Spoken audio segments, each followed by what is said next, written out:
तो चलिए, तो कल अपन ने शायद कहा क्यूबॉइडल इपिथीलिया तक बात की थी ना।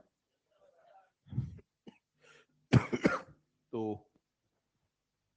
इससे पहले कि अपन आगे बढ़ें, एक बार कल अपन ने जितना जो कुछ पढ़ा उसको रिवाइज कर लेते हैं। तो हमने पढ़ा कि इपिथीलियम को हम डिवाइड करते हैं कितने टाइप में? दो। एक का नाम था सिंपल और दूसरा कंपाउंड। सिंपल इपिथीलिया में सेल लेयर का नंबर कितना? एक। कंपाउंड के अंदर एक से ज्यादा, लगभग 4 to 6 सेल लेयर पाई जाती है। फिर हमने कहा कि सिंपल इपिथीलिया को सेल्स के लॉन्गिट्यूडिनल सेक्शन में इनकी शेप के बेसिस पर डिवाइड किया जाता है फर्दर टाइप्स में। सबसे पहला था सिंपल स्क्वामस इपिथीलिया। बताओ, सेल की हाइट ज्यादा थी कि विड्थ? विड्थ सेल की ज्यादा और हाइट कंपैरेटिवली कम।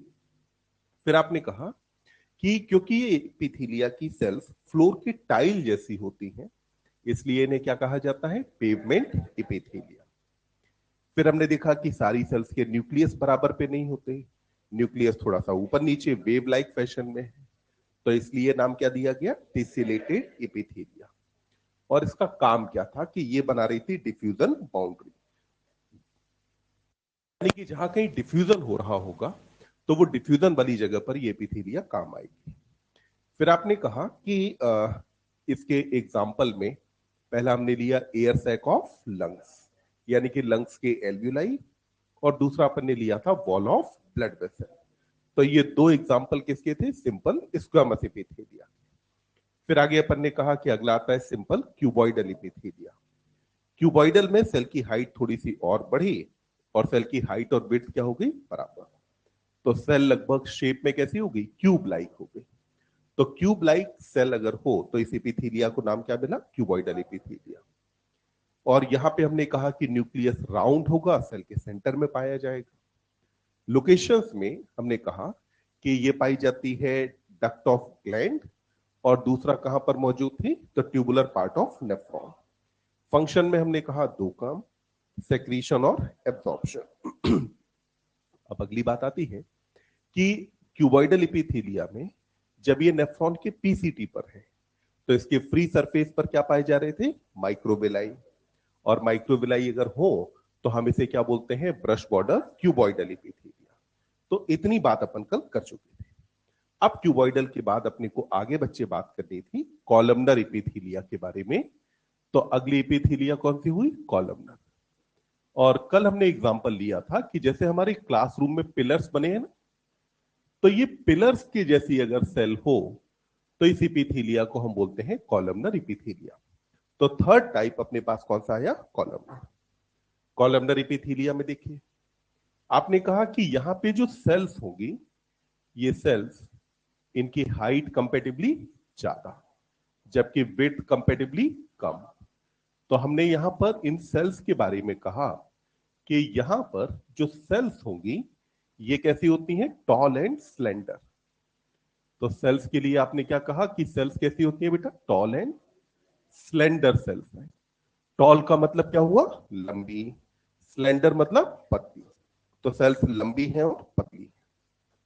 फिर अगली बात, यहां पे देखो, अब सेल के अंदर मौजूद होगा न्यूक्लियस। तो पहली बात तो सेल कैसी है? लंबी है और पतली है। तो अब न्यूक्लियस पूरा गोल गोल तो होगा नहीं, न्यूक्लियस भी थोड़ा कैसा हो जाएगा? ओवल। और अब ओवल न्यूक्लियस में मान लो सेल के अंदर, अगर सपोज मान लेते हैं कि ये अपनी सेल है और वहां अगर ऊपर की तरफ न्यूक्लियस है तो ग्रेविटेशन उसे कहां खींच लेगा? नीचे की तरफ। तो इसका मतलब हुआ कि यहां पे सेल का जो न्यूक्लियस है ये लगभग कैसा रहेगा? ओवल। और कहां होगा बेटा? बेस के पास। एनसीईआरटी में पेज नंबर 101 पर डायग्राम नंबर सी आप देखेंगे। देखो मिला डायग्राम। इस डायग्राम के अंदर आप देखें, आपको यहां पे कुछ सेल्स में न्यूक्लियस ऊपर दिखाए हैं, कुछ के अंदर न्यूक्लियस नीचे दिखाए गए। और जरा ढूंढो, तुम्हें एक सेल ऐसी भी मिलेगी जिसमें दो न्यूक्लियस दिखाए हैं। मिला? तो इस डायग्राम पे भरोसा करना मत।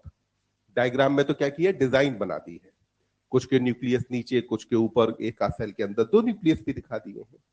यही एनसीईआरटी टेक्स्ट के अंदर लिखती है, यानी कि थ्योरी में एनसीईआरटी ने लिखा है कि यहां पर जो न्यूक्लियस रहेगा, ये न्यूक्लियस के बारे में कहा है कि न्यूक्लियस का शेप कैसा होगा बच्चे, ओवल, और ये कहां पाया जाएगा, नियर बेस।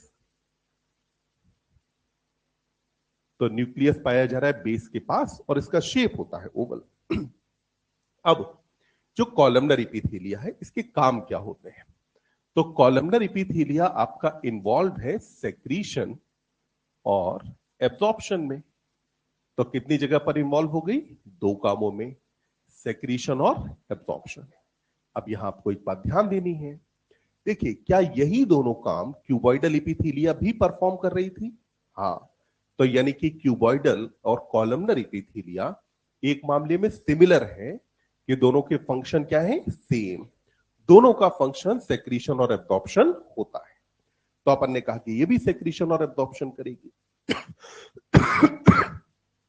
अब बात आती है कि सेक्रीशन और एब्जॉर्प्शन के लिए जब ऑलरेडी आपके पास क्यूबॉइडल एपिथेलिया थे, तो फिर एक नई टाइप की एपिथेलिया लाने की आवश्यकता क्या थी, क्यों लेकर के आए?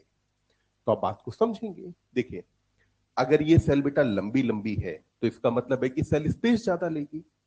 तो जहां भी आपके पास स्पेस होगा कम, तो वहां पे यही फंक्शन परफॉर्म करने के लिए आप यूटिलाइज करेंगे क्या, क्यूबॉइडल एपिथेलिया। जहां पे स्पेस मान लो कम है, लेट्स से कोई एक डक्ट आपको बनानी है, ठीक, क्या बनानी है बेटा, एक डक्ट बनानी है। अब डक्ट बनाने के लिए अगर मान लो ऐसे बड़े बड़े पिलर्स तुम यूज करोगे, और पिलर एक के बगल में एक लगा लगा करके, और बीच में एक जो है स्पेस तुम अगर क्रिएट करो, तो वो जो डक्ट बनेगी वो बहुत बड़ी बनेगी ना। वहीं पर अगर सेल होगी क्यूबॉइडल, तो डक्ट कंपेटिबली क्या बन जाएगी, छोटी। फॉर एग्जाम्पल हमारी किडनी है, हमारी हर किडनी में नेफ्रॉन का जो नंबर है वो होता है 10 लाख। एक किडनी में नेफ्रॉन कितने होते हैं, 10 लाख। अंग्रेजों की गिनती के हिसाब से बात करें तो 10 लाख का मतलब होता है 1 मिलियन। तो हर किडनी में नेफ्रॉन का नंबर कितना, 1 मिलियन होता है। अब एक किडनी का जो साइज है वो लगभग, एक डव साबुन आता है, डव साबुन देखा है, कपड़े धोते हैं कि नहाते हैं उससे, देख, पियर्स देखा है ना। तो लगभग जैसे डव साबुन होता है ना, लगभग ओवल बीन शेप जैसा, तो लगभग लगभग एक डव साबुन के बराबर की किडनी होती है। अब सोचो ऐसी एक किडनी में 10 लाख नेफ्रॉन पैक करने हैं, तो यानी कि एक नेफ्रॉन के लिए जगह मिलेगी कंपेटिबली कम। तो वहां पे आपने एपिथेलिया कौन सी लगाई, क्यूबॉइडल। वहीं पर हमारी एलिमेंट्री कैनाल है, यानी कि अपनी इंटेस्टाइन। इंटेस्टाइन में तो जगह आपको खूब सारी मिल रही है ना, तो खूब सारी जगह मिली तो आपने क्या लगा दिया, कॉलमनर आपने लगाया। अब कॉलमनर में फायदा क्या मिलता है कि कॉलमनर के पास साइटोप्लाज्म ज्यादा होगा, साइटोप्लाज्म ज्यादा होगा तो मेटाबॉलिज्म ज्यादा कर पाएगी, साइटोप्लाज्म ज्यादा होगा तो सेल ऑर्गेनेल ज्यादा होंगे, तो ये सेक्रीशन और एब्जॉर्प्शन ज्यादा बेहतर तरीके से परफॉर्म कर पाएगी, क्योंकि ज्यादा माइटोकॉन्ड्रिया रख सकती है, ज्यादा गोल्जी बॉडी रख सकती है। तो जहां स्पेस कम रहा वहां पे आपने क्या यूज किया, क्यूबॉइडल, और जहां ज्यादा था वहां यूज कर लिया कॉलमनर। अब ये कॉलमनर एपिथेलिया कहां पाई जाती है? तो कॉलमनर एपिथेलिया का हम यहां पर एग्जांपल लेंगे लिवर, कि ये कहां मौजूद होती है बेटा, लिवर में। और हमारे लिवर के अंदर ये पाई जाती है। लिवर का काम आपको पता है कि जैसे लिवर का नाम आता है तो अपने दिमाग में आता है सेक्रीशन ऑफ बाइल। बाइल जानते हैं ना, बाइल जूस डाइजेशन में मदद करता है, लिपिड का इमल्सिफिकेशन कराता है। तो जो लिवर है उससे सेक्रीशन होना है, तो वो सेक्रीशन का काम कौन कर रहा है, ये एपिथेलिया। अब ये जो कॉलमनर एपिथेलिया है, इस कॉलमनर एपिथेलिया में कुछ वेरिएशंस पाए जाते हैं, और वो वेरिएशन अलग अलग चैप्टर में अपने काम आते हैं। देखिए क्या क्या वेरिएशन हो सकते हैं।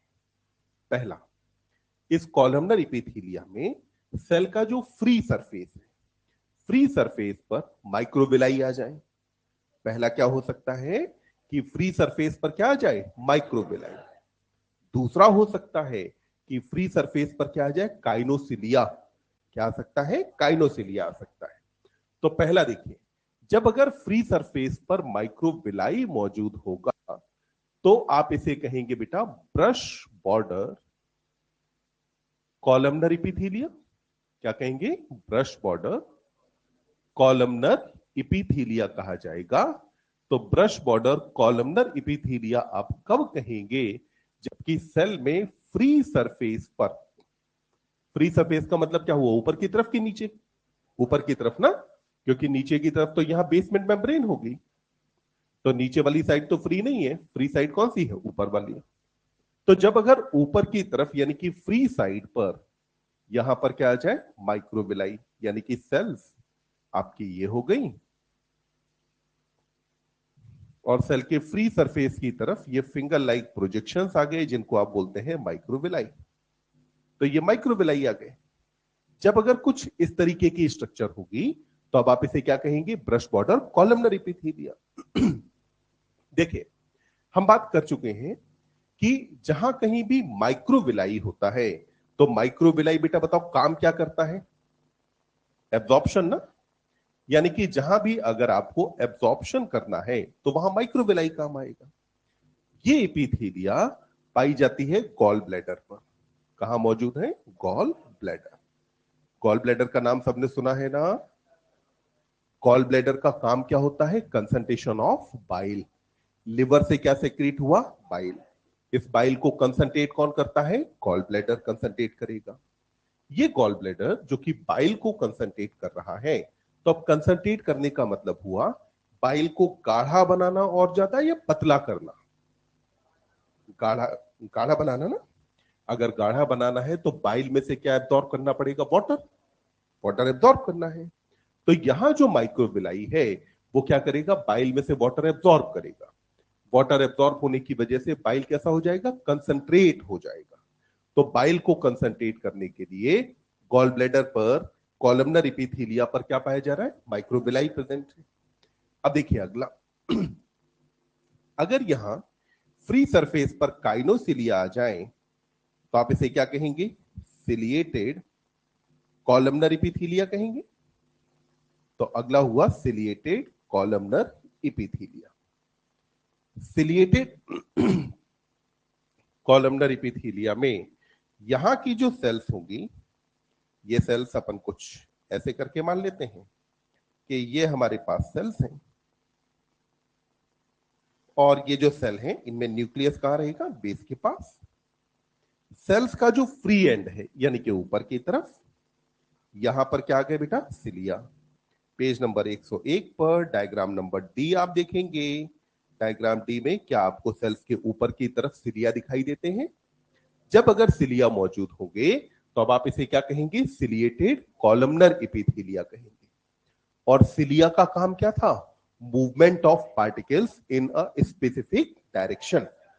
ध्यान रखें, movement of particles in a specific direction. Specific direction कहना बहुत जरूरी है, क्योंकि पार्टिकल्स का मूवमेंट रेंडमली नहीं किया जा सकता है। समझिए, जैसे अगर मैं बात करूं तो हमने यहां पर इसके एग्जाम्पल में हम ऑलरेडी बात कर चुके हैं कि ये पाया जाता है एक तो ब्रोंकियोल्स पर। कहां मौजूद होगा बेटा? ब्रोंकियोल्स पर। और ब्रोंकियोल्स के अलावा ये पाया जाएगा फेलोपियन ट्यूब पर। तो ब्रोंकियोल और फेलोपियन ट्यूब पर कौन मौजूद है? Ciliated columnar epithelia. समझो, ये मान लेते हैं फेलोपियन ट्यूब है पूरी, ठीक। इसके इधर की तरफ ओवरी होगी, इधर की तरफ यूट्रस होगा। ओवरी से ओवम रिलीज हुआ, फेलोपियन ट्यूब में आया। अब अगर ये सिलिया पार्टिकल को एक स्पेसिफिक डायरेक्शन में मूव ना कराते हो, कहीं भी मूव करा देते हो, तो संभावना ये भी तो है ना कि ओवम बजाय यहां आने के फिर वापस इधर चला जाए। अगर इधर चला गया तो गड़बड़ है। तो यानी कि ओवम को इधर की तरफ ही मूव करना चाहिए। यानी कि ओवम का मूवमेंट स्पेसिफिक डायरेक्शन में हो या रैंडमली कहीं भी हो जाए, स्पेसिफिक डायरेक्शन में। इसीलिए हमने कहा कि सिलिया मूव कराते हैं पार्टिकल्स को इन अ स्पेसिफिक डायरेक्शन। तो स्पेसिफिक डायरेक्शन में एक तो अपन ने क्या लिया? ब्रोंक्यूल्स। बताओ ब्रोंक्यूल्स कौन से ऑर्गन के अंदर होते हैं? लंग्स के अंदर थे ना। लंग्स में अपन ने बात की थी, पहले ट्रैकिया होगा, फिर ब्रोंकी बनेंगे, फिर डिवाइड करेगा तो ब्रोंक्यूल बन जाएंगे। तो ब्रोंक्यूल्स पर ये मौजूद है। अब देखिए क्या होता है कि यहां पर कुछ ही केसेस में आपको देखने को मिलेगा कि ये कॉलमनर एपिथेलिया तो है, पर इस कॉलमनर एपिथेलिया में बीच बीच में कुछ सेल्स पाई जा रही हैं जो कि म्यूकस सेक्रीट करती हैं। और म्यूकस जानते हैं ना, अपन चिपचिपा सा होता है, तो बीच बीच में कुछ सेल्स है जो म्यूकस सेक्रीट कर रही हैं। और ये जो म्यूकस सेक्रीट करने वाली सेल हैं, इनको नाम देते हैं गोबलेट सेल। क्या नाम मिलता है? Goblet cell. बोलो एक बार, इनका नाम क्या है? Goblet cell. नाम क्या है? Goblet cell. तो यहां पे साहब गोबलेट सेल पाई जाती हैं। अब गोबलेट वर्ड जो है, इसका मतलब होता है कलश या घड़ा। गोबलेट का मतलब क्या हुआ? कलश या घड़ा। ठीक, तो कलश या घड़े में अपन कुछ चीज भरेंगे ना, तो ऐसे ही हम मानते हैं कि सेल के पास कुछ चीज भरी हुई है और सेल फिर उस चीज को बाहर की तरफ रिलीज कर रही है, तो इसीलिए इसको नाम क्या मिला? Goblet cell. अब अगर कॉलमनर एपिथेलिया में गोबलेट सेल पाई जाएंगे, तो गोबलेट सेल पाए जाने पर क्या होगा कि अब ये ग्लैंडुलर भी हो गई ना। ग्लैंडुलर का मतलब क्या हुआ कि अब ये न केवल कॉलमनर है, बल्कि ये एक ग्लैंड की तरह भी काम कर रही है, क्योंकि कुछ सेक्रीशन आ रहा है ना। जो भी ऑर्गन कुछ सेक्रीशन रिलीज करता है, उसको हम क्या बोलते हैं? ग्लैंड कहते हैं। तो अब ऐसी कॉलमनर एपिथेलिया जिससे म्यूकस भी सेक्रीट होता हो, उसे हमें क्या बोलना चाहिए? ग्लैंडुलर कॉलमनर एपिथेलिया कहना चाहिए। तो अगली आ जाती है जिसको हम बोलते हैं बेटा ग्लैंडुलर कॉलमनर एपिथेलिया। तो देखिए, ग्लैंडुलर कॉलमनर एपिथेलिया में क्या होगा? तो यहां ग्लैंडुलर कॉलमनर एपिथेलिया में कॉलमनर सेल्स, और ये जो कॉलमनर सेल हैं, इनके बीच में कुछ एक सेल होंगी, अलग अलग पाई जाएंगी, और ये जो सेल्स हैं, इनसे सेक्रीट हो रहा होगा म्यूकस। तो देखो, सेल्स के सबके न्यूक्लियस नीचे की तरफ आ गए, और ये जो सेल हैं, ये सेल बेटा सेक्रीट कर रही है म्यूकस। तो इस सेल ने क्या सेक्रीट किया? म्यूकस। यहां पर ये म्यूकस सेक्रीट करने वाली जो सेल है, इसको मैंने नाम क्या दिया? Goblet cell. और ये जो गोबलेट सेल है, वो सेक्रीट क्या करती है? म्यूकस। तो इसने क्या सेक्रीट किया? म्यूकस सेक्रीट किया। अब देखिए, ये जो कॉलमनर एपिथेलिया है, फंडामेंटली कॉलमनर एपिथेलिया ही है, पर ये कॉलमनर एपिथेलिया साथ में सेक्रीशन कर रही है म्यूकस का। सेक्रीशन कर रही है यानी कि ग्लैंड की तरह काम कर रही है। तो हमने इसे कहा ग्लैंडुलर कॉलमनर एपिथेलिया। क्या बोला? Glandular columnar epithelia. अब समझिए, जो फूड आपने कंज्यूम किया, जो फूड आपने कंज्यूम किया, वो फूड जब आपकी एलिमेंट्री कैनाल में आगे बढ़ेगा, तो एलिमेंट्री कैनाल तो एक पतली सी ट्यूब जैसी है, तो वहां उस फूड का ल्यूब्रिकेशन होना चाहिए। ल्यूब्रिकेशन का मतलब क्या हुआ? उसको चिकना बनाना है। चिकना कौन बनाएगा? म्यूकस। यानी कि ये कहां होनी चाहिए? एलिमेंट्री कैनाल में। पर ध्यान देना, इसके पास माइक्रोविलाई है क्या? नहीं। तो ये एलिमेंट्री कैनाल में तो होगी, पर ऐसी जगह नहीं होगी जहां पे एब्जॉर्प्शन होना हो। मतलब कि ये कहां कहां पर पाई जाएगी? तो हम कहेंगे कि ये प्रेजेंट है स्टमक पर, और स्टमक के अलावा कहां पाई जाएगी बेटा? Large intestine. तो स्टमक के अलावा और कहां पर? Large intestine. तो स्टमक और लार्ज इंटेस्टाइन पर मौजूद रहेगा ग्लैंडुलर कॉलमनर एपिथेलिया। पहले बोलो, ये तीन टाइप समझ में आई? इन तीन टाइप में किसी बच्चे को कहीं कंफ्यूजन नहीं? अब सोचो, मैं क्या करूं? इसको लो, किसको? ब्रश बॉर्डर को, और ग्लैंडुलर को लो, दोनों को मिला दो। ठीक, अब अगर मैं दोनों को मिला दूं, तो मिलाने पे अब बनेगा मेरे पास brush border glandular columnar epithelia. बहुत बढ़िया। अच्छा, अपन जितना जो कुछ सीख रहे हैं, उसमें लग रहा है कि हम कुछ सीख रहे हैं कि नहीं, या हम रटने की तरफ जा रहे हैं? सीख रहे हैं ना? बहुत ज्यादा रटना नहीं है। हाँ, कुछ चीजें याद करनी पड़ेगी आपको। जैसे अभी इनके जो एग्जाम्पल्स हैं, वो एग्जाम्पल आपको याद करने पड़ेंगे। उसके लिए एक तरीका है कि आप अपने पास एक पॉकेट डायरी रखो। ठीक, एक छोटी सी डायरी बनाओ, वो डायरी पे लिख देना जूलॉजी रट्टाफिकेशन। क्या लिखेंगे उस पे? जूलॉजी रट्टाफिकेशन, या उस पे लिख देना MTR, यानी कि मुझे तो रटो, रटने के अलावा कोई विकल्प नहीं है। उसमें अपन क्या करेंगे, जैसे जहां जहां पे एग्जाम्पल आ रहे हैं ना, वो एग्जाम्पल हम उसमें लिखते जाएंगे। और डायरी हम क्यों बनाएंगे? हम जा रहे हैं मैस खाना खाने, तो डायरी अपनी जेब में रख ली। मैस में गए, खाना आपने जो है, जैसे यूजुअली होता है मैस में खाना आपको लेना पड़ा, लेकर के फिर आप खाना खा रहे हो, उतने टाइम आप फ्री बैठे हो, या आप इधर उधर, मान लो अभी यहाँ पास में एक सिटी मॉल भी है, कभी कभार वहां भी जाओगे घूमने, स्वाभाविक सी बात है जाओगे, ठीक। वहां तुम बैठ के ऐसे जो एसी की ठंडी हवा ले रहे होगे, तो तुम वो पॉकेट डायरी अपनी जेब में डाल ले जाओ, वहां खोल के उसमें जो है जितना मुझे तो रटो वाला पार्ट है, उसको बैठ बैठ के पढ़ते रहिए आराम से। तो वो धीमे धीमे क्या होगा, रट जाएगा ना। तो अपन क्या करेंगे, जितने एग्जाम्पल हैं, एग्जाम्पल्स को हम एक छोटी पॉकेट डायरी में अरेंज करते जाएंगे, और उस पॉकेट डायरी का नाम क्या होगा? MTR, या जूलॉजी रट्टाफिकेशन। जिससे अपने दिमाग में क्लियर रहे कि भैया ये चीज तो रटनी है, और सीधी सी बात है, मैंने रटी है, तो तुम्हारे पास भी रटने के अलावा कोई विकल्प नहीं है। तो आप देखिए, brush border glandular columnar epithelia में क्या होगा, तो यहां पे बच्चे क्या होगा कि ये हमने बनाई कॉलमनर एपिथेलिया। अब इस कॉलमनर एपिथेलिया में अपन ने कहा कि साहब यहां पे पहला तो क्या होना चाहिए, ब्रश बॉर्डर होना चाहिए, और दूसरा ग्लैंडुलर। तो अभी मैंने मान लो इस सेल को ग्लैंडुलर बना दिया, ये वाली सेल मैंने दिखा दी कि ठीक है साहब ये दो सेल हैं जो कि ग्लैंडुलर हैं।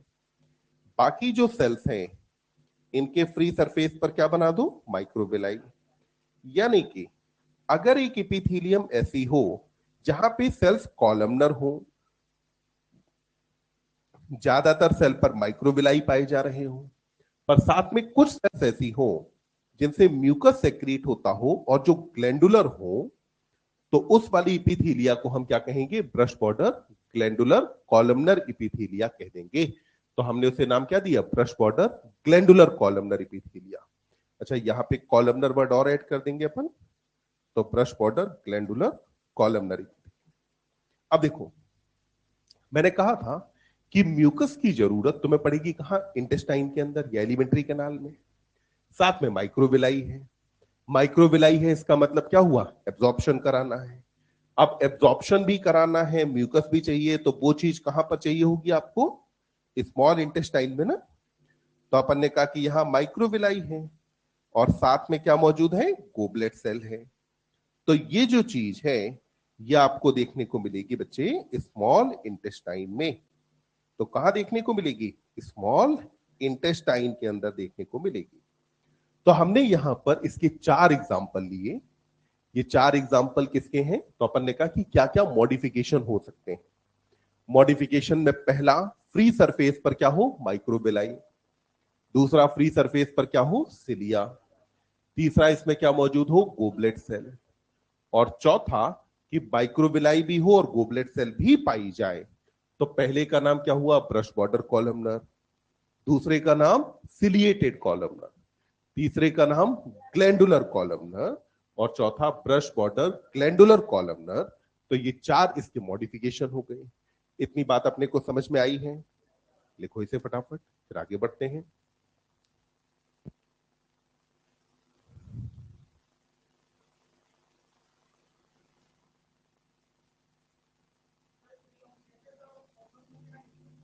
बेटा चाहे इलोंगेटेड कहें या ओवल कहें, दोनों बातों का मतलब लगभग सेम। इलोंगेटेड मतलब क्या हुआ, लंबा सा, और जो ओवल होगा तो वो ओवल भी कैसा रहेगा, लंबा सा।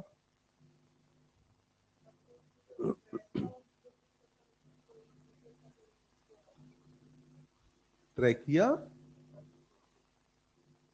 मीसोफिल तो बॉटनी में आता है ना।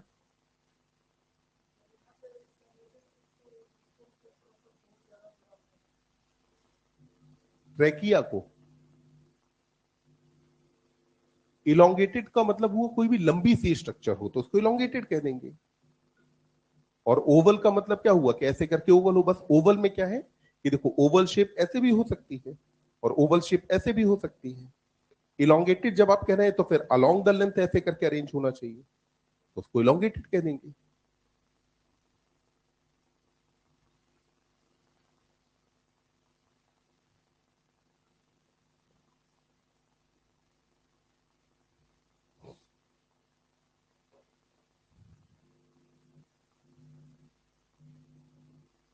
अच्छा, अगर आप मॉड्यूल को फॉलो कर रहे हैं तो मॉड्यूल के हिसाब से सेल जंक्शन पहले आते हैं, पर मैं यहाँ चल रहा हूँ एनसीईआरटी के हिसाब से, तो एनसीईआरटी सेल जंक्शन की बात करती है एपिथेलिया के बाद, तो अपन तभी बात करेंगे। जैसे जैसे जो चीजें एनसीईआरटी में दी हैं, हम एग्जैक्टली एनसीईआरटी को लाइन बाय लाइन फॉलो करेंगे।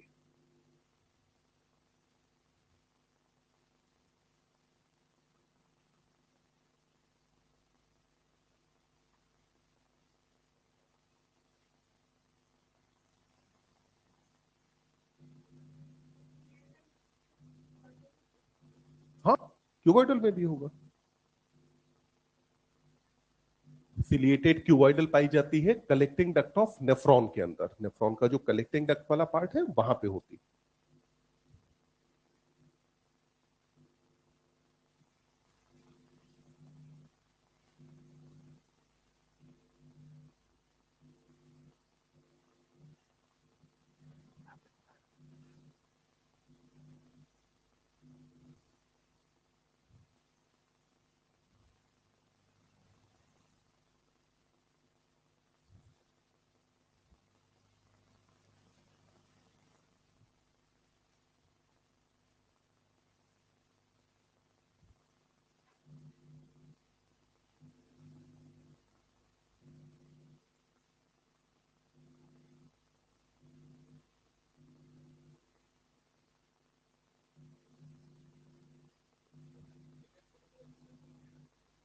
क्या बेटा?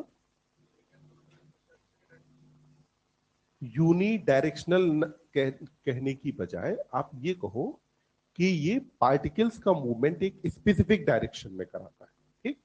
तो ऐसे कहना ज्यादा बेहतर होगा।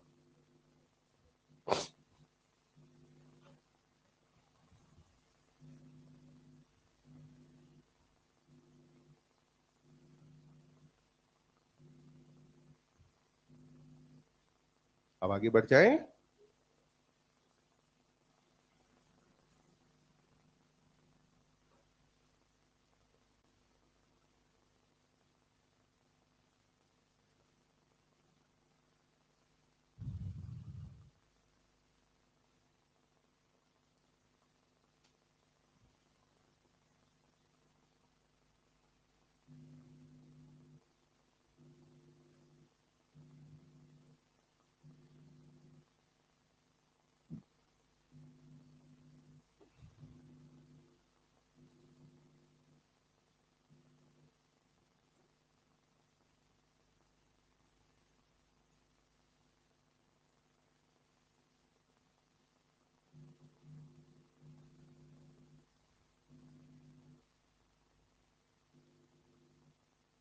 आगे बढ़े।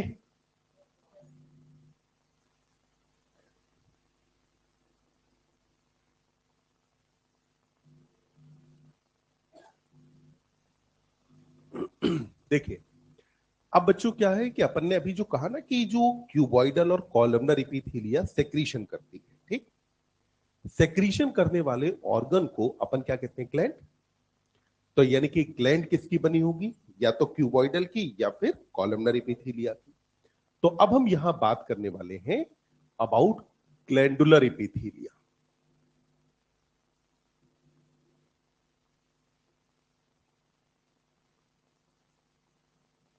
तो हम किसकी बात कर रहे हैं? ग्लैंडुलर एपिथेलिया के बारे में। अब देखिए, ग्लैंडुलर एपिथेलिया की अगर बात करते हैं, यानी कि वो एपिथेलियम जो कि कैसी हो? ग्लैंडुलर हो, ग्लैंड की तरह काम करती हो, तो उसे कहा जाएगा ग्लैंडुलर। अब ग्लैंडुलर एपिथेलिया में सबसे पहले पेज नंबर 101 वाले डायग्राम देखो, ठीक? ये जितने डायग्राम है, पेज नंबर 102 पे नीचे जो डायग्राम दिया है उसको देखो। ये नीचे वाला डायग्राम किसका है? कंपाउंड एपिथेलिया का है। कंपाउंड एपिथेलियम वाले डायग्राम में अगर आप देखें तो सेल में, सेल के लगभग आपको नीचे से गिनो कितने लेयर हैं? लेयर कितनी है? 5 है ना? कितनी लेयर है? 5। अब इसमें मान लो अगर लेयर नंबर 2 वाली सेल, ठीक, नीचे से गिनना, लेयर नंबर 2 वाली सेल ये डिसाइड करे कि मुझे अपना कुछ सेक्रीशन रिलीज करना है, तो बेचारी अपना सेक्रीशन ऊपर रिलीज करे तो ऊपर सेल है, नीचे रिलीज करना चाहे तो सेल है, लेफ्ट में जाए राइट में जाए हर तरफ सेल मौजूद है। तो क्या कंपाउंड एपिथेलिया ग्लैंड की तरह काम करेगी? नहीं, 101 पे आ जाओ। यहां जितनी भी सेल्स हैं इनमें से क्यूबॉइडल या कॉलमनर एपिथेलिया अपना सेक्रीशन अगर रिलीज करना चाहे तो बड़े आराम से ऊपर अपना सेक्रीशन रिलीज कर सकती है। यानी कि जितनी भी ग्लैंड्स हैं वो किसकी बनी होगी, सिंपल एपिथेलियम या कंपाउंड, किसकी बनी होगी, सिंपल एपिथेलियम। जोर से बोलो, सिंपल एपिथेलिया। किसकी बनी होगी, सिंपल एपिथेलियम की बनी होगी। तो हमने कहा कि जितना भी ग्लैंडुलर एपिथेलिया है ये बना होता है सिंपल एपिथेलिया का। अब सिंपल में भी आप देखिए सेक्रीशन किस किस का काम था, क्यूबॉइडल और कॉलमनर। क्या स्क्वेमस का काम था, नहीं। यानी कि ये सिंपल क्यूबॉइडल या फिर कॉलमनर एपिथेलिया की बनी होगी। तो हमने कहा कि साहब सिंपल क्यूबॉइडल या कॉलमनर एपिथेलिया है जो फॉर्मेशन किसका करेगा, ग्लैंड्स का। तो ग्लैंड्स का फॉर्मेशन करता है सिंपल क्यूबॉइडल या कॉलमनर एपिथेलियम। अब ये जो ग्लैंड्स हैं, अब ये ग्लैंड्स के अपनी बॉडी में अलग अलग टाइप हो सकते हैं। और जब भी अगर आप क्लासिफिकेशन करेंगे तो क्लासिफिकेशन के लिए कोई ना कोई आपको चाहिए होगा क्राइटेरिया जिसके बेसिस पर आप क्लासिफाई करेंगे।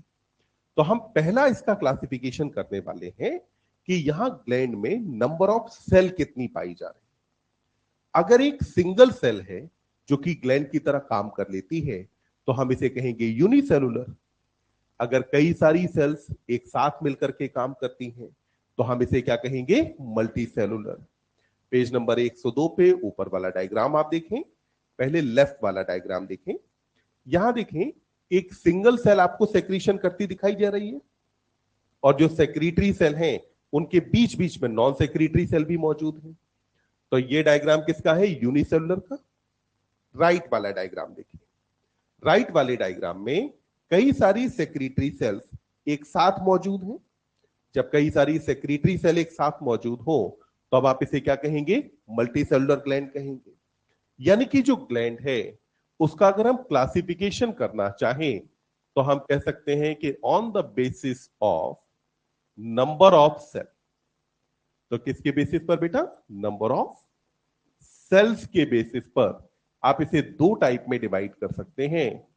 पहला कहा जाएगा यूनिसेलुलर। तो first one is unicellular and second one will be multi cellular. तो ग्लैंड कितने टाइप की हो गई, दो, यूनिसेलुलर ग्लैंड और मल्टी सेलुलर। यूनिसेलुलर का मतलब हुआ कि यहां पर ऐसे करके कई सारी सेल्स पाई जा रही हैं और सेल्स के बीच में कुछ एक सेल हैं जो सेक्रेटरी फंक्शन परफॉर्म करती है। तो ये देखिए बेटा कई सारी सेल्स हैं, इनके बीच में कुछ एक सेल हैं जो कि सेक्रेटरी फंक्शन परफॉर्म कर रही हैं। तो इसको आपने क्या कह दिया, यूनिसेलुलर ग्लैंड। कौन कौन सी सेल है इसमें यूनिसेलुलर ग्लैंड, तो ये वाली और ये वाली, ये दोनों क्या है, यूनिसेलुलर ग्लैंड है। वहीं पर मल्टी सेलुलर में अगर मैं बात करूं तो मान लो एक ग्लैंड है जिसकी स्ट्रक्चर कुछ ऐसी है और यहां पे कई सारी सेल्स मौजूद। ये जो सेल्स हैं इनमें से हर सेल कुछ सेक्रेटरी प्रोडक्ट बना रही है और ये सेक्रेटरी प्रोडक्ट को बाहर रिलीज करती है। तो हर सेल ने कुछ सेक्रेटरी प्रोडक्ट बनाया और बना करके बाहर रिलीज किया। मतलब कि यहां पर ये पूरी स्ट्रक्चर एक ग्लैंड कही जाएगी, यहां पे ये पूरी स्ट्रक्चर एक ग्लैंड कही जाएगी और इस ग्लैंड के अंदर कई सारी सेल है। जबकि यहां आप देखिए, क्या ये पूरी स्ट्रक्चर ग्लैंड है, नहीं, इसमें ग्लैंड कौन है, ये है और ये है। यानी कि ये एग्जाम्पल किसका हुआ, यूनिसेलुलर का, जबकि ये एग्जाम्पल किसका हो गया, मल्टी सेलुलर का एग्जाम्पल हुआ। तो यूनिसेलुलर में आपने कहा कि single cell act as gland. तो एक सिंगल सेल अगर बेटा ग्लैंड की तरह काम कर रही है तो आपने इसे कहा यूनिसेलुलर। वहीं पर मल्टी सेलुलर में आपने कहा कि many cells combine to form gland. तो कई सारी सेल कंबाइन कर रही हैं और ये कंबाइन करके क्या बनाती हैं, ग्लैंड बनाती हैं।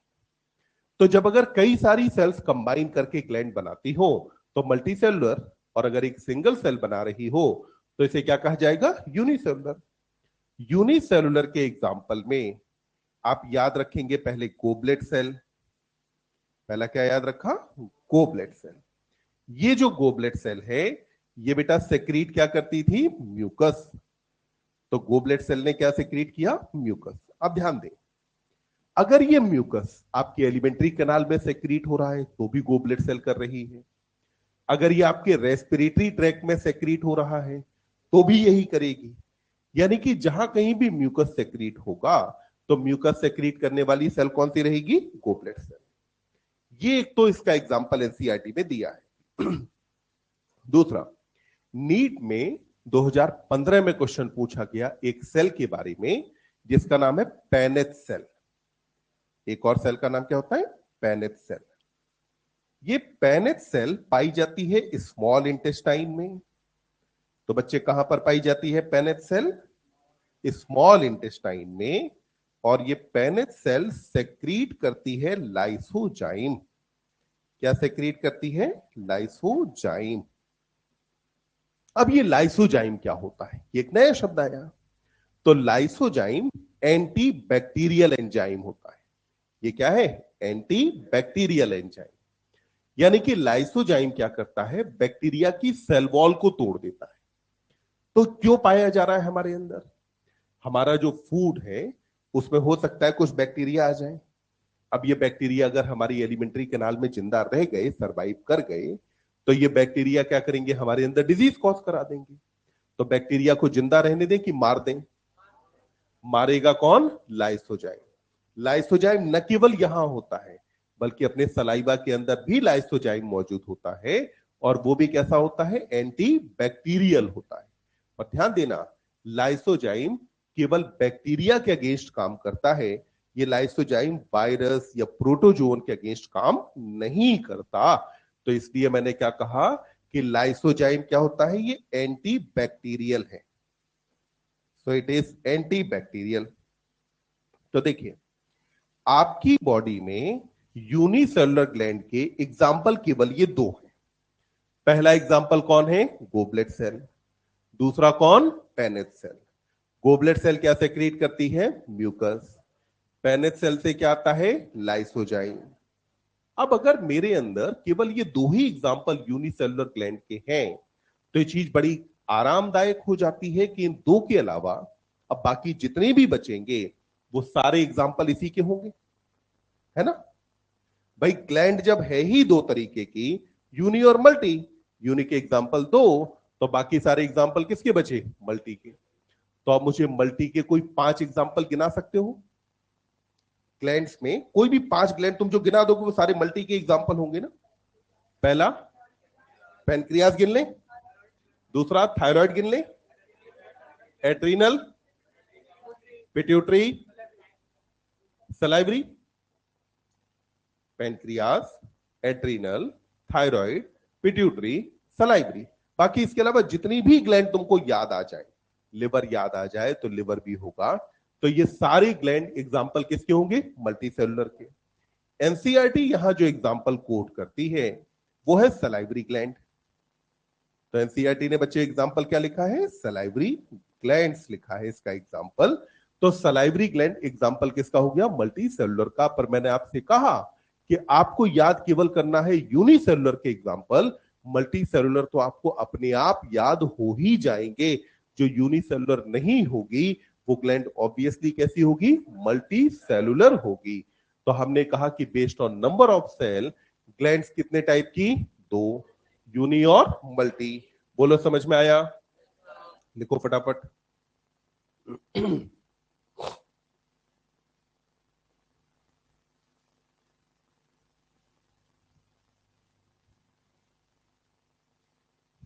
बेटा अनअकैडमी प्लस के थ्रू यानी कि ऑनलाइन पोर्टल के थ्रू जितने बच्चे जुड़े हैं, अगर आपका कहीं कोई डाउट है तो आप कमेंट बॉक्स में बता दिया करो, तो ही मुझे पता चलेगा कि तुम्हें कहीं कोई दिक्कत परेशानी है।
आगे बढ़ें।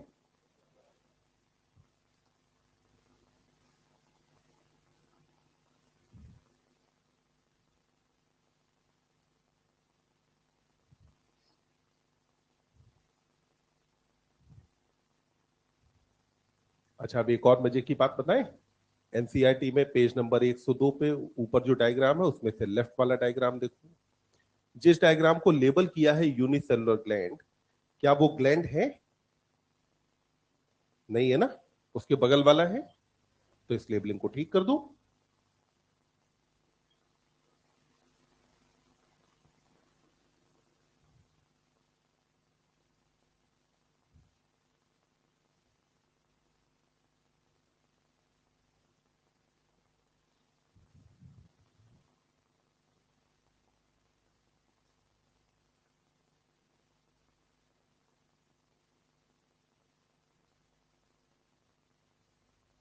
आगे बढ़ा जाए। देखिए, अब बेटा हम ग्लैंड्स को फर्दर हम जो क्लासिफाई करने वाले हैं वो हम करेंगे on basis of site of secretion. तो किसके बेसिस पर? On basis of site of secretion. यानी कि ग्लैंड अपना सेक्रीशन कहां पर रिलीज करती है, उसकी बेसिस पर ग्लैंड को हम डिवाइड करते हैं दो टाइप में। ठीक। अब साइट ऑफ सेक्रीशन को आप समझें। एक कोई एनिमल लेते हैं, जैसे मान लो अर्थवर्म जैसा कोई एक एनिमल हमने लिया। ठीक। तो अर्थवर्म जैसे एनिमल की बॉडी कुछ ऐसी होगी। अर्थवर्म सब जानते हैं ना, अर्थवर्म, केंचुआ। ठीक। सो अब ये जो अर्थवर्म है, ये अंदर हो गई इसकी एलिमेंट्री कैनाल। तो ये अर्थवर्म की क्या है? Alimentary canal. एलिमेंट्री कैनाल में यहां एनिमल का माउथ और ये एनिमल का क्या हुआ? एनस। अब देखिए, मेरे पास एक जगह ये है, ये एनिमल की बॉडी के बाहर है ना। ये जो जगह है मतलब हम हैं, हमारे इधर उधर जो भी चीजें मौजूद हैं वो सब चीजें हमारी बॉडी से बाहर हैं। यानी कि हमारी स्किन पर अगर किसी ग्लैंड का सेक्रीशन आता है तो मैं क्या मानूं कि ग्लैंड का सेक्रीशन मेरी बॉडी के अंदर रहा या बाहर गया? बाहर। इसके अलावा एनिमल की एलिमेंट्री कैनाल के बीच का जो स्पेस है, इसको भी हम एनिमल की बॉडी के बाहर मानते हैं। ये भी एनिमल की बॉडी के क्या है? बाहर। मतलब कि फूड को डाइजेस्ट करने में जितनी भी चीजें लगी वो सारी भी बॉडी से कहां गई? बाहर। ऐसे कोरिलेट करो। फूड को डाइजेस्ट करने में जितने भी एंजाइम लगे वो एंजाइम अल्टीमेटली कहां रह जाएंगे? अनडाइजेस्टेड फूड में। अनडाइजेस्टेड फूड में है तो फीसेस के साथ कहां जाने हैं? बॉडी से बाहर ही जा रहे हैं ना। तो यानी कि वो भी कहां जा रहे हैं? बाहर जा रहे हैं ना। अगर कोई सेक्रीशन एनिमल की बॉडी में यहां रहता है तो ये सेक्रीशन एनिमल के अंदर है। ये सेक्रीशन कहां है? एनिमल के अंदर है। तो यानी कि साइट ऑफ सेक्रीशन दो हो सकती हैं। या तो सेक्रीशन बाहर किया जाए या फिर सेक्रीशन कहां हो? अंदर। सेक्रीशन के लिए हमारे पास टर्म है क्राइन। सेक्रीशन के लिए टर्म क्या है? क्राइन। बाहर को अपन क्या बोलते हैं? एक्टो या एक्सो। अंदर को क्या बोलते हैं? एंडो। एक्टो के साथ अगर आप मिला देंगे क्राइन तो जो वर्ड बनेगा वो क्या बनेगा? एक्टोक्राइन। वर्ड बन गया ना। क्या मैं इसको एक्सोक्राइन भी कह सकता हूं? और यहां पर जो दूसरा बनेगा ये कौन सा हो गया? एंडोक्राइन। यानी कि ग्लैंड कितने टाइप की हो गई? दो। पहला कौन? एक्टोक्राइन। दूसरा एंडोक्राइन। एक्टोक्राइन मतलब बाहर, एंडोक्राइन मतलब अंदर। अगर सेक्रीशन गया बाहर तो कौन? एक्टोक्राइन। सेक्रीशन रहा अंदर तो कौन? एंडोक्राइन। अब यहां जो एक्टोक्राइन है, तो एक्टोक्राइन के केस में क्या होगा? तो यहां पे देखिए, ये ग्लैंड, ध्यान देना बेटा, ग्लैंड तो बॉडी में ही होगी ना।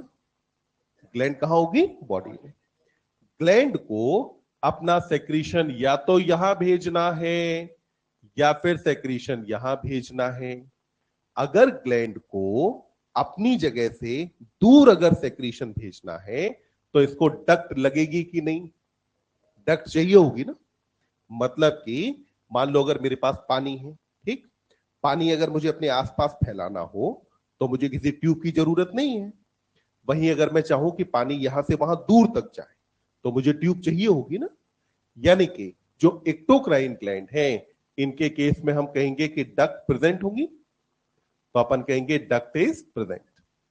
तो इसके केस में डक्ट यहां पर पाई जा रही होगी। जबकि एंडोक्राइन के केस में क्या होता है कि हमने कहा कि डक्ट इज एब्सेंट। क्योंकि डक्ट यहां पर एब्सेंट है तो इसलिए क्या मैं इसे डक्टलेस ग्लैंड कह दूं? कह सकते हैं ना कि एंडोक्राइन ग्लैंड को हम क्या बोलते हैं? डक्टलेस ग्लैंड कहते हैं कि भाई इनके पास डक्ट नहीं है, जबकि इसके पास डक्ट है। समझिए, एंडोक्राइन ग्लैंड यहां है और इसको अपना सेक्रीशन भी यही रिलीज करना है, तो इसको डक्ट की आवश्यकता है ही नहीं। जबकि एक्सोक्राइन को डक्ट की आवश्यकता होगी। तो हमने कहा कि एक्सोक्राइन में डक्ट है, जबकि एंडोक्राइन के केस में डक्ट नहीं पाई जाती। फिर अगला देखिए, ये जो एक्सोक्राइन ग्लैंड है, इनसे सेक्रीशन क्या क्या आता है? तो इसके सेक्रीशन को याद रखने की ट्रिक ये है कि आप याद ये रखो कि एंडोक्राइन क्या सेक्रीट करती है। तो एंडोक्राइन ग्लैंड जो है, ये बेटा सेक्रीट करती हैं हार्मोन। क्या सेक्रीट करती है? हार्मोन। तो हार्मोन जितने भी हैं उनको सेक्रीट करने वाली ग्लैंड कौन? Endocrine gland. क्या हम सारे हार्मोन के बारे में एंडोक्राइन सिस्टम के अंदर नहीं पढ़ते? पढ़ते हैं ना। यानी कि हार्मोन सेक्रीट करने वाली ग्लैंड कौन सी? एंडोक्राइन।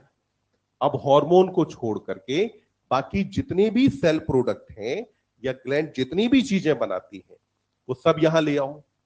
तो हम यहां पर कहेंगे इसके बारे में कि ये सेक्रीट क्या क्या करती है। तो देखो, सलाइवा रख सकते हैं ना। कहां जाना है? बक्कल कैविटी में जाएगा ना। क्या इसमें हम स्वेट को रख सकते हैं? स्किन पे आएगा ना। ऑयल रख सकते हैं, ऑयल भी कहां आएगा? स्किन पे। मिल्क रख सकते हैं, मेमरी ग्लैंड से मिल्क सेक्रीट होगा और मिल्क न्यूबॉर्न फीड करेगा उस पे, तो मदर की बॉडी से तो बाहर ही गया ना। ऐसे ही आप यहां म्यूकस रख दें, ईयरबैग्स रख लें। ईयरबैग्स के बाद अपन ने कहा कि सलाइवा है, स्वेट है, ऑयल है, मिल्क है, म्यूकस है, ईयरबैग्स है और डाइजेस्टिव एंजाइम यहां रख देते हैं। तो ये डाइजेस्टिव एंजाइम भी इसमें आ जाएंगे। कुल मिला के देखो, ट्रिक ये है कि आपको बस यहां की लिस्ट याद करनी ही नहीं है, तुम्हें याद सिर्फ ये रखना है हार्मोन कि एक्टोक्राइन ग्लैंड क्या सेक्रीट नहीं करती है।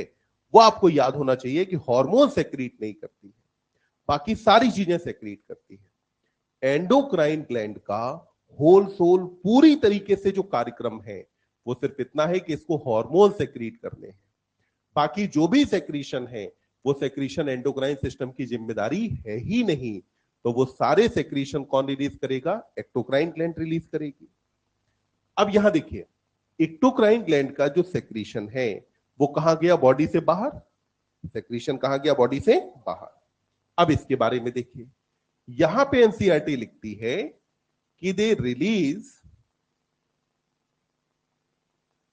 There secretary product. इनके सेक्रेटरी प्रोडक्ट क्या है बेटा? हार्मोन। इनटू द फ्लूइड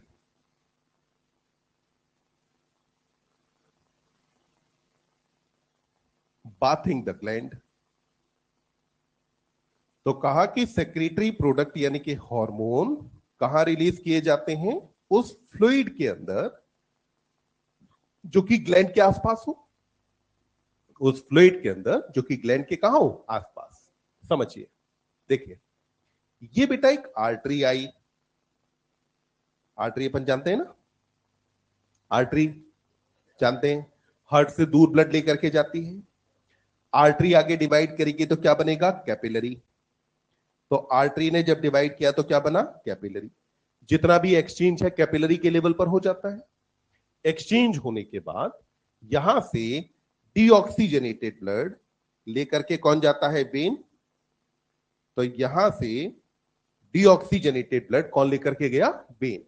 यानी कि ब्लड यहां से आया और यहां से क्या चला गया? बाहर। अब यहां जो एक्सचेंज है वो कौन कराता है? कैपिलरी। तो कैपिलरी जहां पर मौजूद है, इसके पास में ये टिश्यू है। ये क्या है बेटा? टिश्यू है। तो अपन ने कहा कि ये टिश्यू है, या अभी के लिए मैं इसे मान लेता हूं कि ग्लैंड है। भाई ग्लैंड भी तो अपने आप में एक टिश्यू ही है ना, या ग्लैंड भी अपने आप में एक ऑर्गन है? ग्लैंड भी टिश्यू या ऑर्गन है। तो ये टिश्यू है। यहां पर जो ये कैपिलरी है, इस कैपिलरी के लेवल पर क्या होता है कि यहां से ब्लड में से कुछ चीजें बाहर आती। ब्लड में से क्या क्या बाहर आता है? तो ब्लड में से प्लाज्मा बाहर आएगा। जानते हैं प्लाज्मा को? ब्लड का फ्लूइड पार्ट क्या कहा जाता है? प्लाज्मा। और साथ में डब्ल्यूबीसी बाहर आती है। ये जो डब्ल्यूबीसी यहां बाहर आता है, इसी को हम बोलते हैं टिश्यू फ्लूइड। क्या कहा जाता है? Tissue fluid. क्यों कहा? क्योंकि टिश्यू के पास कौन है? ब्लड है कि टिश्यू फ्लूइड है? टिश्यू फ्लूइड है ना। अब इस लाइन को फिर से पढ़ू। ये gland release there secretary product called hormone into the fluid bathing the gland. तो ग्लैंड को बात कौन कर रहा है? ब्लड या टिश्यू फ्लूइड?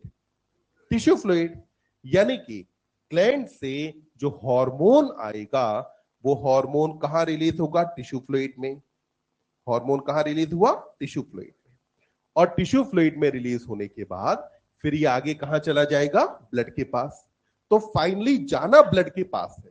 पर एनसीईआरटी यहां जो लाइन लिखती है, उस लाइन को आप समझिए। लाइन आपसे कहती है कि glands release there secretary product into the fluid bathing the gland.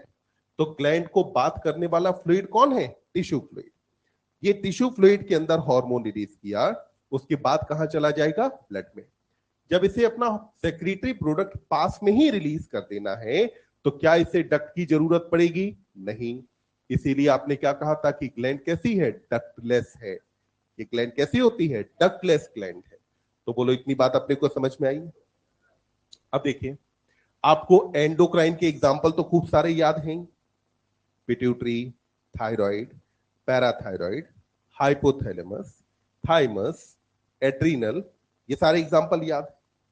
बाकी जो ग्लैंड बची वो सारी कैसे रहेंगी? एक्टोक्राइन। तो यानी कि ग्लैंड को आपने कितने टाइप में डिवाइड किया? दो, एक्टो और एंडो। अब यहां एक बात और समझेंगे। देखें, क्या हो अगर ग्लैंड का कुछ पार्ट एक्टोक्राइन हो और कुछ पार्ट एंडोक्राइन। तो ग्लैंड का अगर बेटा कुछ पार्ट कैसा हो? एक्टोक्राइन, और कुछ पार्ट एंडोक्राइन हो, तो ऐसी ग्लैंड को हम बोलते हैं हेटेरोक्राइन या मिक्सोक्राइन ग्लैंड। तो ये कौन सी कही जाएगी? हेटेरोक्राइन या मिक्सोक्राइन ग्लैंड कही जाएगी। तो इसको हम नाम देंगे हेटेरोक्राइन या मिक्सोक्राइन ग्लैंड कहेंगे। समझो, क्राइन का मतलब सेक्रीशन, हेटेरो का मतलब क्या होता है? सेम या अलग अलग? अलग अलग ना। तो ग्लैंड कितने तरीके की हैं? दो। अगर पूरी ग्लैंड या तो इक्टो हो या एंडो हो, तो क्या ये अलग अलग हुई? नहीं। मतलब कि ग्लैंड का कुछ पार्ट इक्टो है और कुछ पार्ट एंडो है। मिक्सो, मिक्सो यानी कि मिक्स्ड। तो ये ग्लैंड कैसी है? मिक्स्ड है। दोनों का मिक्सचर है इसके अंदर।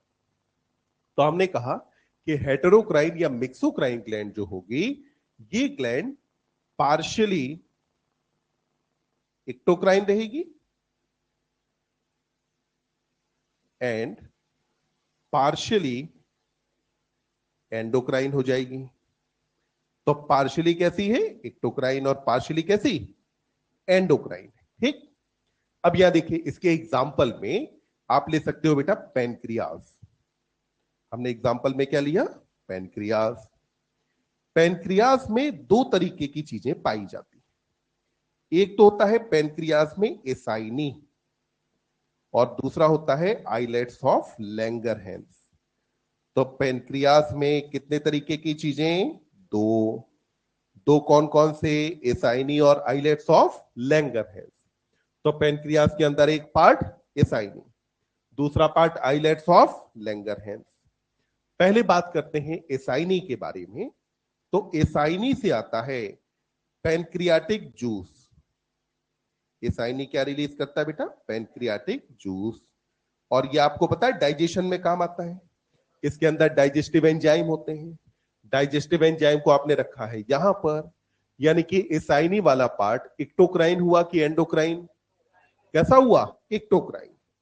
दूसरा islet of Langerhans. Islet of Langerhans में आपने कुछ सेल्स के नाम सुने होंगे, जैसे कि इसके अंदर एक अल्फा सेल होती है और एक बीटा सेल होती है। यहां पर जो अल्फा सेल है, इससे आता है एक हार्मोन जिसका नाम क्या है? ग्लूकागॉन। और बीटा सेल से आता है एक हार्मोन जिसका नाम होता है इंसुलिन। तो बीटा सेल से क्या आया? इंसुलिन। अल्फा से क्या आया? ग्लूकागॉन। ये दोनों क्या है? हार्मोन। मतलब कि आइलेट ऑफ लैंगरहैंस कैसा हुआ? एंडोक्राइन। एसाइनी कैसा हुआ? एक्टोक्राइन। तो पेनक्रियास कैसा रहा? ना तो प्योरली एक्टोक्राइन ना प्योरली एंडोक्राइन। तो ग्लैंड कैसी हो गई? मिक्सोक्राइन ग्लैंड हुई ना। तो पेनक्रियास को अपन क्या कहेंगे? मिक्सोक्राइन या हेटेरोक्राइन ग्लैंड कहेंगे। यही मिक्सोक्राइन या हेटेरोक्राइन ग्लैंड में, और अपन यहां पर एग्जांपल में याद रखें कि गोनैड्स को भी यही रखा जाता है। गोनैड्स का मतलब हुआ कि टेस्टिस मेल के अंदर और ओवरी फीमेल में। तो यहां से टेस्टिस और ओवरी से न केवल हॉर्मोन्स आते हैं, जैसे टेस्टिस से एंड्रोजन आते हैं, ओवरी से एस्ट्रोजन और प्रोजेस्टेरोन हार्मोन आते हैं। इसके अलावा टेस्टिस और ओवरी से गैमीट भी तो आते हैं, जैसे टेस्टिस से स्पर्म और ओवरी से ओवम। तो ये जो स्पर्म और ओवम है, इनको भी हम इनका सेक्रेटरी प्रोडक्ट मानते हैं। तो इसलिए गोनैड्स को भी कहां रखते हैं? मिक्सोक्राइन में। तो जब भी मुझसे कहा जाएगा कि on the basis of site of secretion gland को कितने टाइप में डिवाइड करते हैं, तो मेरा आंसर क्या होगा? दो। पहला कौन? एक्टो, दूसरा एंडो। बोलो इतनी बात समझ में आई? इसको लिखें फिर इसके आगे बढ़ते हैं।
लिखा,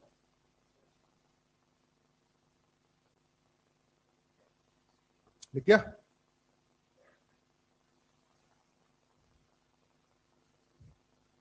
आगे बढ़े।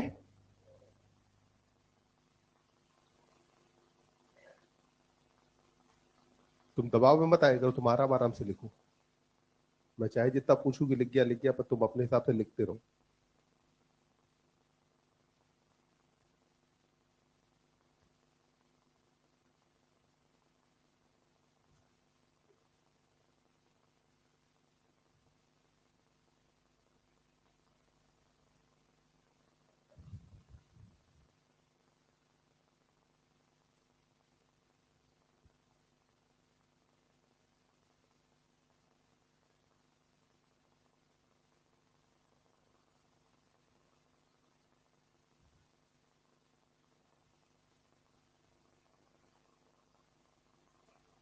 आगे बढ़े। देखिए, तो बच्चों यहां तक तो बात हुई ग्लैंड्स के बारे में कि ग्लैंड कैसी होती है। तो जितनी भी ग्लैंड है वो कौन से टिश्यू से बनती है? Epithelial tissue. इपिथेलियल टिश्यू में भी कौन सा रहेगा? सिंपल की कंपाउंड? सिंपल। सेल्स कैसी होंगी? स्क्वेमस, क्यूबॉइडल की कॉलमनर? क्यूबॉइडल और columnar. Based on number of cell, gland के टाइप कितने? दो। पहले का नाम, दूसरा मल्टी सेलुलर। यूनिसेलुलर के दो एग्जांपल बताओ, कौन कौन से थे? गोबलेट सेल और पेनेट सेल। फिर based on site of secretion, gland के कितने टाइप? दो। पहला इक्टोक्राइन, दूसरा एंडोक्राइन। अब यहां तक तो बात रही एनसीईआरटी ने क्या क्या कहा। अब जरा देखिए, हम एक इपिथीलिया की बात करेंगे जो कि एनसीईआरटी में नहीं है, पर आगे के चैप्टर में अपने को काम आएगी। इसको हम बोलते हैं बेटा स्यूडो स्ट्रेटिफाइड इपिथीलिया। क्या कहा जाता है? स्यूडो स्ट्रेटिफाइड इपिथीलिया कहा जाता है। तो नाम का मतलब समझेंगे और इसके कैरेक्टर समझेंगे। देखिए, यहां पे क्या होता है स्यूडो स्ट्रेटिफाइड इपिथीलियम में कि दो तरह की सेल्स पाई जाती है। कुछ सेल्स जिनकी हाइट ज्यादा है और साथ में कुछ सेल्स जिनकी हाइट कंपैरेटिवली कम है। तो यहां पर सेल्स कितने टाइप की होंगे बेटा? दो। एक तो वो जिनकी हाइट कंपैरेटिवली है ज्यादा, और दूसरा वो जिनकी हाइट कंपैरेटिवली क्या है? कम। जितनी भी सेल हैं ये सारी सेल बेसमेंट मेम्ब्रेन पर ही है। तो सारी सेल बेसमेंट मेम्ब्रेन के कांटेक्ट में है। जिन सेल्स की हाइट है ज्यादा उनका न्यूक्लियस होता है ऊपर की तरफ, और जिनकी हाइट है कम उनका न्यूक्लियस होता है नीचे की तरफ। तो यानी कि न्यूक्लियस यहां कितने लेवल पर है? दो, ऊपर और नीचे। अब देखिए ये नाम कहां से आया या नाम का मतलब क्या है। तो नाम के मतलब में आप देखो, पहला वर्ड क्या आता है? स्यूडो। स्यूडो वर्ड का मतलब क्या होता है? फॉल्स। फिर वर्ड आया स्ट्रेटिफाइड। स्ट्रेटिफाइड का मतलब होता है लेयर्ड। स्ट्रेटिफाइड का मतलब क्या हुआ? लेयर्ड। यानी कि ऐसी इपिथीलियम जिसके अंदर फॉल्स लेयर पाई जाए उसको अपन ने क्या कहा? Pseudo stratified. समझिए, आप में से ज्यादातर ने अपने स्कूल में माइक्रोस्कोप देखा होगा। देखा है ना? कितने बच्चों ने देखा है माइक्रोस्कोप? आपने अपने स्कूल में जो माइक्रोस्कोप देखा है उसे कहते हैं लाइट माइक्रोस्कोप। क्या कहा जाता है? लाइट माइक्रोस्कोप, क्योंकि विजिबल स्पेक्ट्रम पे काम करता है। वो लाइट माइक्रोस्कोप किसी भी इमेज को लगभग 250 से 400 गुना बड़ी करके आपको दिखाता है। यानी कि उसका जो रिजॉल्विंग पावर है वो 250x से लेकर के 400x के बीच में होती है। तो कितने गुना बड़ा करके दिखा रहा है? 250 से 400। उसके अंदर आपको सेल मेम्ब्रेन नहीं दिखाई देती। वहां पे आप सेल को जो पहचानते हैं वो उसके न्यूक्लियस के बेसिस पे पहचानते हैं कि सेल का न्यूक्लियस कहां पर पाया जा रहा है। सेल मेम्ब्रेन बहुत पतली सी है, न्यूक्लियस कंपैरेटिवली बड़ा है। तो क्या हुआ कि जब हमने लाइट माइक्रोस्कोप में देखा तो लाइट माइक्रोस्कोप में हमें दिखा कि यहां न्यूक्लियस की कितनी लेयर हैं? 2। तो हमारे दिमाग में एक इमेज बनी कि भाई कुछ सेल नीचे पाई जा रही है और कुछ सेल इनके ऊपर पाई जाती होंगी। लाइट माइक्रोस्कोप के बाद आगे और भी कई सारे माइक्रोस्कोप आए, जैसे कि फेस कंट्रास्ट माइक्रोस्कोप है, ऑयल इमर्शन माइक्रोस्कोप है, पर आपने सबसे कॉमनली जिसका नाम सुना है वो है इलेक्ट्रॉन माइक्रोस्कोप। सबने नाम सुना है ना?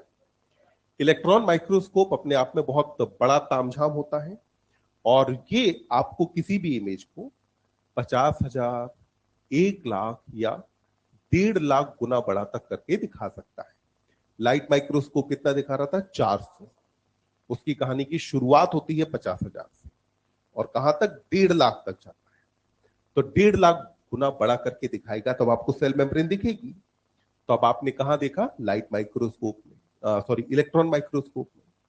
जब इलेक्ट्रॉन माइक्रोस्कोप में आपने देखा तो अब आपको दिखाई दी सेल मेम्ब्रेन, तो आपने पाया कि भाई ठीक है, यहां सेल दो तरीके की है। कुछ सेल हैं जो कि लंबी हैं, कुछ सेल हैं जो कि छोटी है, पर सारी सेल क्योंकि बेसमेंट मेम्ब्रेन के कांटेक्ट में है तो लेयर तो नहीं बनी, तो लेयर तो यहां पर नहीं बनी। कहानी को कुछ ऐसे समझेंगे, जैसे मान लेते हैं कि यहां पे हमने क्लास में कुछ बच्चे हमने खड़े किए, ठीक? आगे की तरफ जो बच्चे खड़े थे आगे वाले लाइन में, उनके सिर थोड़ा सा नीचे के लेवल पे थे। पीछे वाली लाइन में जो थे उनके सिर थोड़ा सा ऊपर के लेवल पे थे। और आपको मैंने यहां से काफी दूर से देखने को कहा, जहां से आपको धुंधला धुंधला थोड़ा सा ही आपको दिख रहा है। तो देख करके आपको ये लगेगा कि आगे वाले बच्चे थोड़ा सा नीचे जगह पे खड़े होंगे, जैसे मान लो नीचे खड़े होंगे, और पीछे वाले बच्चे किसी ऊंची सी जगह पे खड़े होंगे। फिर क्या हुआ? आप चल चल के और पास में आए तो आपको पता चला कि यहाँ तो बच्चे दो तरीके के हैं। आगे जो है जिनकी हाइट कम है, पीछे वो बच्चे हैं जिनकी हाइट ज्यादा है। पर क्या बच्चे दो लेयर में खड़े हैं? नहीं, सारे बच्चे बराबर जगह पे खड़े हैं ना। तो ऐसे ही पहले हमें क्या लगा कि यहां पे सेल्स की लेयर कितनी पाई जा रही है? 2। बाद में हमें पता चला कि यहां पे सेल की एक्चुअली 2 लेयर नहीं पाई जा रही हैं, यहां सेल दो तरह की हैं। और क्योंकि सारी सेल्स बेसमेंट मेम्ब्रेन के कांटेक्ट में है तो आप इसे लेयर नहीं कह सकते हैं। तो इसीलिए अपन यहां पर ध्यान रखेंगे कि since all cells are in contact of basement membrane, सारी सेल बेटा किसके कांटेक्ट में है? बेसमेंट मेम्ब्रेन के कांटेक्ट में है। So actually it is unilayered. तो ये वास्तव में कैसी है? यूनिलेयर्ड। यानी कि यहां पर लेयर कितनी पाई जा रही है? 1। तो मतलब कि अब मैं इसे सिंपल इपिथेलियम में रखूं या कंपाउंड में? सिंपल के अंदर रखेंगे ना, तो हमने इसे कहां रखा? सिंपल में। अब यहां देखिए, आपको दिखाई दिया कि एक तो यहां पे टॉल सेल है, और टॉल सेल जो है इनमें आपको दिख रहा है कि nucleus is at upper side, और वहीं पर दूसरी आपको यहां दिखी कुछ शॉर्ट सेल्स, और शॉर्ट सेल्स का जो न्यूक्लियस है यह है लोअर साइड पर। सो nucleus is at lower side. तो न्यूक्लियस अपर साइड पर पाया जा रहा था टॉल सेल के केस में, जबकि लोअर साइड पर था शॉर्ट सेल के केस में। तो न्यूक्लियस के यहां पे कितने जो है सेल्स की लेयर कितनी हुई? 1। फिर आप देखिए, आपको यहीं पर दिखा कि इसमें कुछ गोबलेट सेल भी मौजूद हैं। और क्या दिख रहा है आपको अभी यहां? कि कुछ गोबलेट सेल भी है। यानी कि ये जो इपिथेलियम है, ये इपिथेलियम न केवल स्यूडोस्टेटिफाइड है, ध्यान देंगे, ये एपिथेलियम न केवल स्यूडोस्टेटिफाइड है, बल्कि इसके साथ आपको दिख रहा है कि ग्लैंडुलर भी है।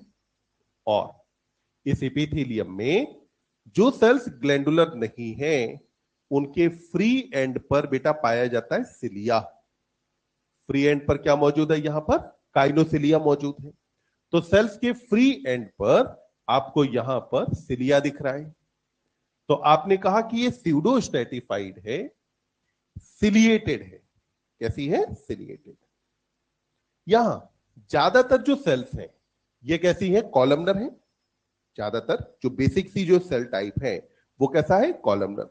हालांकि उसके साथ में कुछ एक सेल्स आ गई हैं जिनकी हाइट कंपैरेटिवली कम है।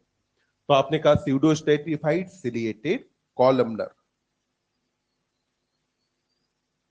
Glandular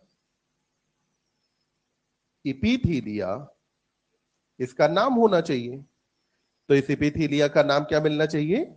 pseudo stratified ciliated columnar glandular epithelia, इसका नाम होना चाहिए। और अगर मैं इस नाम को लिखूं छोटे में तो मैं इसे लिख सकता हूं PSCCGE। क्या लिखूंगा बेटा? PSCCGE, यानी कि pseudo stratified ciliated columnar glandular epithelia. यहां ध्यान रखना, सिलिया है मतलब किसी सब्सटेंस का मूवमेंट होना है, म्यूकस भी सेक्रेट हो रहा है।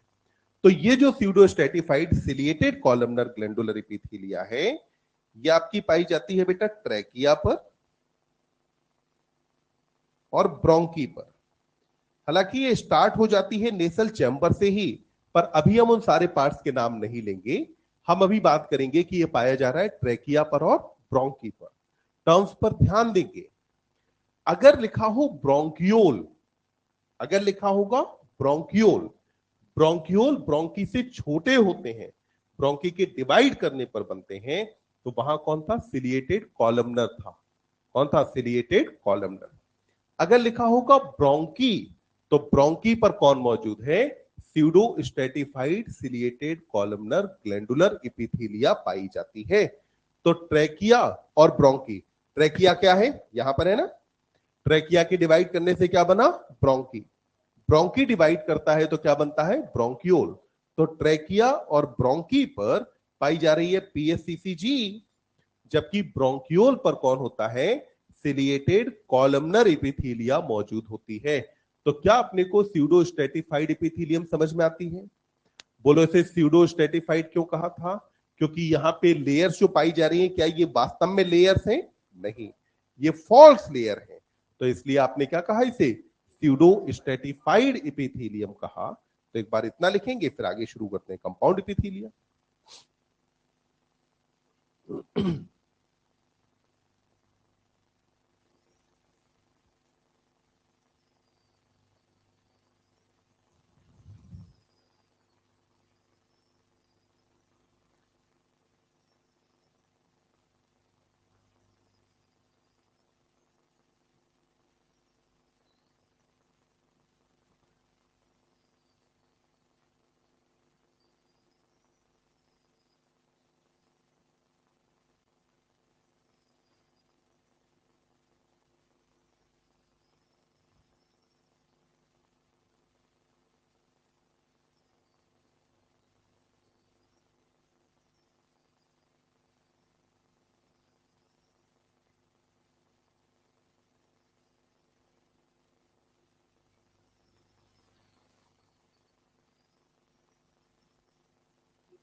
ये जो शॉर्ट सेल्स हैं ये बेसिकली, अगर अपन बात करें ओरिजिन वाइज, तो कुछ कॉलमनर सेल्स ही थे, पर उन कॉलमनर सेल्स को पूरी तरीके से ग्रो होने के चांस नहीं मिला। तो जिनको ग्रो होने का चांस नहीं मिला वो थोड़ा सा नीचे की तरफ रह गए।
आगे बढ़े।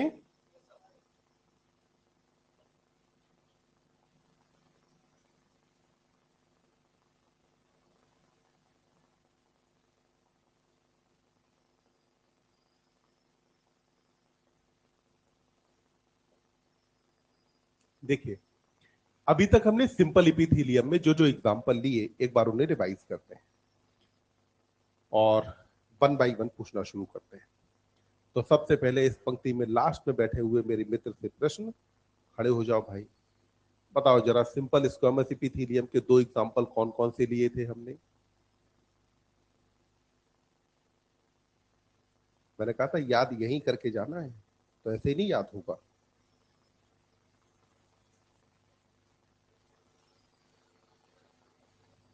पहला एयर सैक ऑफ लंग्स, दूसरा वॉल ऑफ ब्लड वेसल।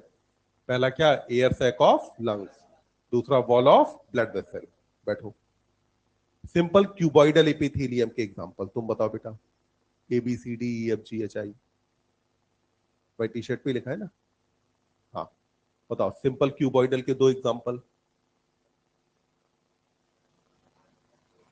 तो अभी तो अपन ने रिवाइज किया ना क्लास के शुरू में ही। सिंपल क्यूबॉइडल का पहला एग्जांपल है डक्ट ऑफ ग्लैंड, बोलो डक्ट ऑफ ग्लैंड। दूसरा एग्जांपल है ट्यूबुलर पार्ट ऑफ नेफ्रॉन। दूसरा क्या हुआ, ट्यूबुलर पार्ट ऑफ नेफ्रॉन। पहला एग्जांपल डक्ट ऑफ ग्लैंड, दूसरा ट्यूबुलर पार्ट ऑफ नेफ्रॉन। बैठो। अब तुम बताओ, ब्रश बॉर्डर क्यूबॉइडल इपिथेलिया कहां पाई जा रही थी। ब्रश बॉर्डर क्यूबॉइडल इपिथेलिया, फिर से सोचो, क्यूबॉइडल इपिथेलिया जिसपे माइक्रोविलाई था। नहीं, पीसीटी ऑफ नेफ्रॉन कहां मौजूद था, पीसीटी ऑफ नेफ्रॉन पर। तो नेफ्रॉन में पीसीटी का पूरा नाम बताओ, प्रॉक्सिमल कन्वोल्यूटेड ट्यूब्यूल। एकदम सही। बैठो। अब इसके बाद तुम बताओ बेटा, सबसे पहले क्यूबॉइडल इपिथेलियम में अपन ने सबसे पहला एग्जांपल कौन सा लिया था। हाँ, क्यूबॉइडल इपिथेलियम में अपन ने सबसे पहला एग्जांपल कौन सा लिया था, लिवर। ठीक। बैठो। अब तुम बताओ, अपन ने brush border brush border columnar epithelia में पहला एग्जांपल कौन सा लिया, brush border columnar epithelia. Bile का कंसंट्रेशन कर रहा था कोई, ऑफ बाइल किसका काम था, लिवर थोड़े। क्या कर रहे हैं यार तू, गॉल ब्लैडर। कौन करेगा, गॉल ब्लैडर। तो गॉल ब्लैडर का काम क्या था, कंसंट्रेशन ऑफ बाइल। वहां कौन मौजूद था, ब्रश बॉर्डर कॉलमनर इपिथेलिया। बैठो। अब इसके बाद तुम बताओ, सिलिएटेड कॉलमनर इपिथेलिया के दो एग्जांपल कौन कौन से लिए, फेलोपियन ट्यूब और ब्रोंकियोल। बहुत बढ़िया। तो ये दोनों एग्जांपल किसके लिए, सिलिएटेड कॉलमनर एपिथेलिया के। फिर इसके बाद ग्लैंडुलर कॉलमनर एपिथेलिया में एग्जांपल क्या लिया था अपन ने, दो, स्टमक और लार्ज इंटेस्टाइन। बहुत बढ़िया। बैठे। तो स्टमक और लार्ज इंटेस्टाइन ये दोनों एग्जांपल किसके हो गए, तो अपन ने कहा कि ग्लैंडुलर कॉलमनर एपिथेलिया के। अब तुम बताओ बेटा, brush border glandular columnar epithelia का example, brush border glandular columnar epithelia का एग्जांपल क्या लिया था हमने, माइक्रोविलाई भी था, गोबलेट सेल भी थी, म्यूकस भी सेक्रेट करना था, एब्जॉर्प्शन भी करना था। काम किसका था, स्मॉल इंटेस्टाइन। तो स्मॉल इंटेस्टाइन पे कौन मौजूद था, brush border glandular columnar epithelia था। अब उसके बाद तो बताओ भाई, यूनिसेलुलर ग्लैंड के दो एग्जांपल कौन कौन से थे, यूनिसेलुलर ग्लैंड के दो एग्जांपल बोल लेते हो।